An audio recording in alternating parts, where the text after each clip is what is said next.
In 2.7 we're asked to do a slightly more complicated worksheet, but otherwise the principles of how we've been doing it are going to remain the same. So the first thing we've got is the owner contributing cash of $35,000 to start the business. We've dealt with that transaction. What we haven't dealt with before is the owner giving the business stock and a vehicle. So in this case, the owner can make a capital contribution of anything they want. So it could be cash. In this case, the owner has given the business cash, but also stock and a vehicle. Still all a capital contribution, and we know that the effect of a capital contribution is that it makes owner's equity go up. So all we need to do is figure out the total, which will be the total of the cash, the stock and the vehicle. Secondly, a sale is made for cash of $9,000 with a cost price of $400. So we should be at the point where this is automatic. Cash goes up, GST goes up. That's because it doesn't belong to the business, the money that we've received, and so does our revenue. But to make the sale, we have to sacrifice stock, and that becomes a cost of sale expense. Made the third, slightly trickier transaction, bought second-hand shop fittings for $14,000.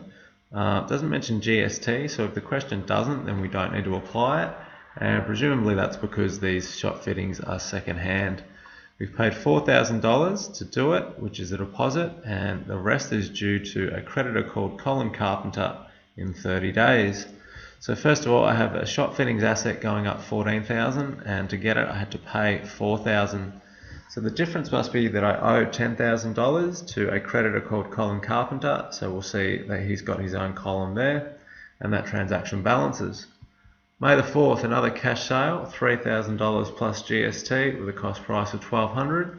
So the sale amount is increasing cash, increasing GST, increasing capital. And there's our sacrifice of stock and subsequent cost of sale expense. On the 5th, another sale. It's just the first time we're going to deal with a credit transaction.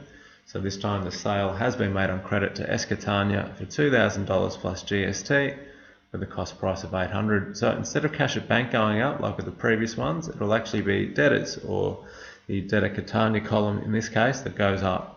The rest of the transaction is going to be identical to previous sales. I've charged GST, so that doesn't belong to the business, so it'll increase our liabilities, and I've made revenue, which will increase owner's equity. Again, to make the sale I had to sacrifice $800 of stock, and that is a cost of sale expense. May the 6th, paid wages. Remember, wages don't have GST, such as cash will go down. Wages are an expense, so owner's equity will decrease. May the 7th, bought more stock on credit from wholesale locks, $8,000 plus GST.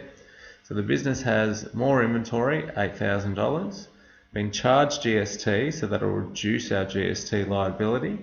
And in this case, there's actually no impact on cash because this transaction was on credit. So we're going to owe wholesale locks $8,800. May the 8th, the owner takes out $1,000 for personal use. Cash will go down, and so will owner's equity. That's drawings. And on the 9th, paid advertising $100 plus GST. The business has less cash. It's reduced its GST liability by 10, and it has an expense of 100. Lastly, received cash from Escatania. We can see this debtor owes us $2,200. So what we'll do is receive $1,200 and decrease debtors by the same amount. Totaling up the sections, we'll get total assets, liabilities and owner's equity, and then we'll just prove that that all balances, which it does. The most important thing again is, can we make a balance sheet out of it? So this time we'll list the current assets. We've got cash, stock, a debtor, and that'll be all of them. So now we'll list the non-current assets. We've got a vehicle and shop fittings. Liabilities, we've got a current liability called GST of $590. We've got two creditors, so we're going to list them separately for now. You can combine them, it really doesn't matter at this point.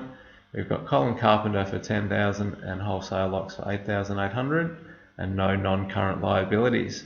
That'll leave us with owner's equity, which is capital with a balance of $81,400, and all we've got to do now is total our sections. So total current assets, total non-current assets, that'll give us our total assets, and then we'll total our current liabilities and our owner's equity, and that'll give us total equities.